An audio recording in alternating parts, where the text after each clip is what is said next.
ঋণের পরিমাণ হচ্ছে 18,868 কোটি টাকা। এটা আমার মত না, এটা হচ্ছে টিআইবির একটা রিপোর্ট অনুযায়ী 18,868 কোটি টাকা ঋণ তাদের সম্মিলিত এই ৬২% সদস্যের। আমরা জানতে চাই তারা প্রধানমন্ত্রী জনাব তারেক রহমান দুর্নীতির বিরুদ্ধে কঠোর অবস্থানের কথা বলছেন, কিন্তু তার নিজের মন্ত্রিসভা এবং তার নিজের যে সংসদ সদস্য তাদের সরকারি দল রয়েছে, তারা যে ঋণগ্রস্ত অবস্থা আছে সেই ঋণ তারা কবে পরিশোধ করবে? বাংলাদেশের মানুষ সেটা জানতে চায়, বাংলাদেশের জনগণ সেটা জানতে চায়। সেই ঋণ পরিশোধ করে তারপরেই দুর্নীতির বিরুদ্ধে কথা বলা উচিত। কারণ দুর্নীতি প্রতিরোধ আসলে নিজের ঘর থেকে করতে হবে, নিজের দল এবং মন্ত্রিসভা থেকে করতে হবে।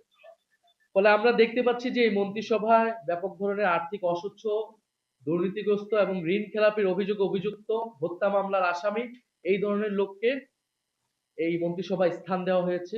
নিশ্চয়ই কিছু ভালো অভিজ্ঞ লোকদেরকে এই মন্ত্রিসভায় স্থান দেওয়া হয়েছে, আমরা সেটাকে সাধুবাদ জানাই।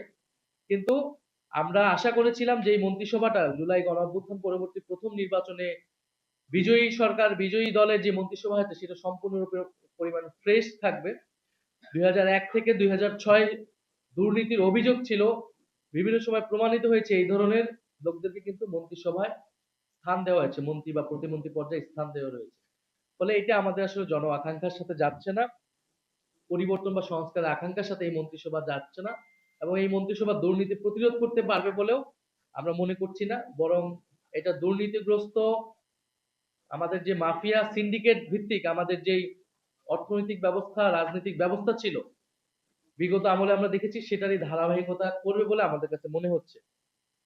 তারপরে এই মন্ত্রিসভায় অন্তর্বর্তী সরকারের গুরুত্বপূর্ণ ব্যক্তিরা এই মন্ত্রিসভায় স্থান পেয়েছে।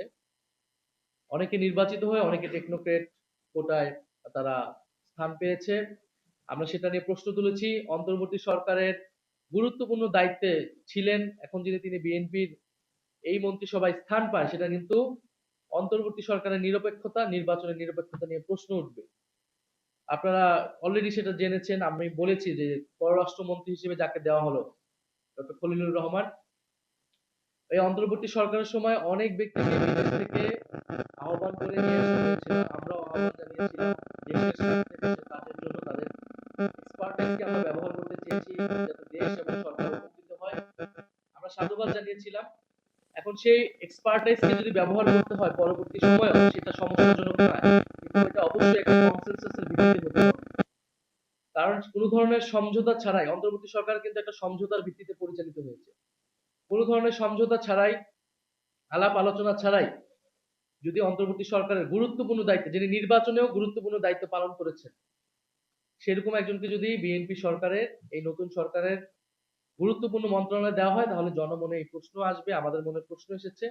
আমরা আশা করব যে এই প্রশ্নের সুরাহা প্রধানমন্ত্রী করবেন, এই মন্ত্রিসভা করবেন, এবং যার পদত্যাগ বিএনপির একসময় নিজেই চেয়েছে অন্তর্বর্তী সরকারের সময়, তখন আমরা এটার বিরোধিতা করেছিলাম। ফলে কি এমন ঘটে গেল যে যাকে অন্তর্বর্তী সরকারই বিএনপি দেখতে চায়নি, তাকে নিজ মন্ত্রিসভায় বিএনপি নিয়ে এসেছে, সেই রহস্যটা বাংলাদেশের জনগণ জানতে চায়।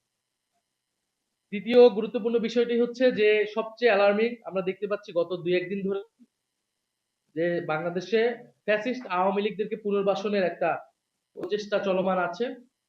বিভিন্ন জেলা উপজেলায় আওয়ামী লীগের কার্যালয় খুলে দেওয়া হচ্ছে, এবং মিডিয়াগুলোতেও কিছু কিছু মিডিয়া সেটাকে ব্যাপকভাবে প্রচার করছে, এমন ভাবে যেন উৎসাহ দেওয়া হচ্ছে